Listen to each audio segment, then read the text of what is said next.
ஆண்டவராகிய இயேசு கிறிஸ்துவின் நாம் மையப்படுவதாக இந்த காலவெளியில் உங்களை யாவரையும் பார்ப்பதில் மிகுந்த சந்தோஷம். எப்படிலாம் ஜெபிக்கலாம், மெச்சூர்டாக எப்படி ஜெபிக்கலாம், ஒரு முதிர்ச்சி அடைந்த ஒரு விசுவாசியாக, பேபி கிறிஸ்டியனாகவே இல்லாமல், ஒரு நார்மலான விசுவாசியாக இல்லாமல், ஒரு சீஷனாக, ஒரு மெச்சூர்டான ஒரு சீஷனை எப்படி ஜெபிக்கலான்றது குறித்து நம்ம பார்த்து கொண்டிருக்கிறோம். ஆண்டவர் இன்னைக்கு ஒரு அழகான கருத்தை அவர் சொல்லித்தர விரும்புகிறார். மத்தேயு 6:6 பாருங்கள், நீ ஜெபம் பண்ணும்பொழுது உன் அறைவீட்டிற்குள் பிரவேசித்து உன் கதவை பூட்டி அந்தரங்கத்தில் இருக்கிற உன் பிதாவை நோக்கி ஜெபம் பண்ணு. அப்போது அந்தரங்கத்தில் பார்க்கிற உன் பிதா வெளியரங்கமாக உனக்கு பலனளிப்பார். சீஷர்கள் போய் கேட்குறாங்க ஆண்டவர்கிட்ட, நாங்கள் எப்படி ஜெபிக்கணும்னு சொல்லித்தாங்க அப்படின்போது ஆண்டவர் ஒரு ஃபார்மேட்டை சொல்லி கொடுக்குறார்.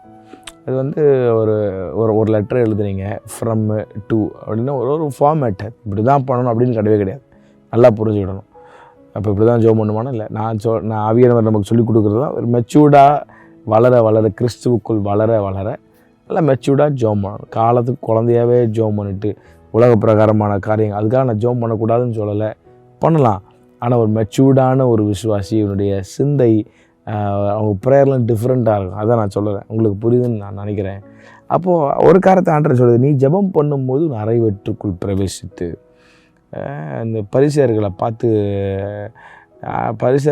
அவங்களுக்கு ஒரு பழக்கம் இருக்குமா, தெரு வீதிகள்லாம் ஜெபம் பண்ணுவாங்க. எல்லாரும் அவங்கள பார்க்கணுன்றதுக்காக வர்ஷிப் பண்ணுறது, எல்லாரும் பார்க்கணுன்றதுக்காக சத்தமாக ஜெபம் பண்ணுறது. அப்படி இல்லாமல் ப்ரே இன் சீக்ரெட் அப்படின்ற ஆண்டவர். பிகாஸ் ஒருத்தர் சீக்ரெட்டில் நான் கவனிச்சுட்டு இருக்கிறாரு, அவர் உனக்கு வெளியரங்கமான பலனை கர்த்தர் அளிப்பார். அதனால் சீக்ரெட், ப்ரே அண்ட் சீக்ரெட்.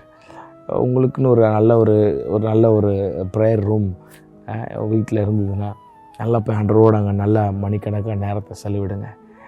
எங்கே இருந்தாலும் கர்த்தர் ஜெபத்தை கேட்பார். பட் நல்ல டைம் எடுத்து ஆண்டவர் சமூகத்தில் உட்கார்ந்து நீ ஜெபம் பண்ணும்போது அறைவீட்டிற்குள் பிரவேசித்து.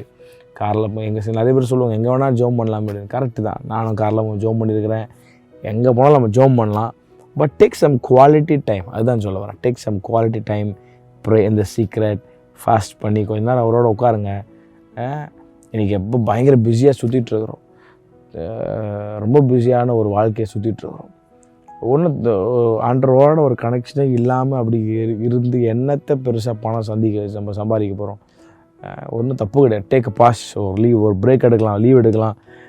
இப்போ உங்கள் அறைவீட்டிற்குள் பிரவேசித்து கதவுகளை பூட்டி கொண்டு அட்லீஸ்ட் ஒரு நாள் 2 நாள் நல்லா ஃபாஸ்ட் பண்ணி தேவ சமூகத்தில் காத்திருந்து ஜெபம் பண்ணி பாருங்கள். உங்கள் வாழ்க்கையில் கர்த்தர் வெளியரங்கமான பலன்களை கர்த்தர் தருவார். அப்போ prayer is a weapon that God has given to each of us. Pray in secret அப்படின்னு உற்சாகப்படுத்துகிறார் உங்களை.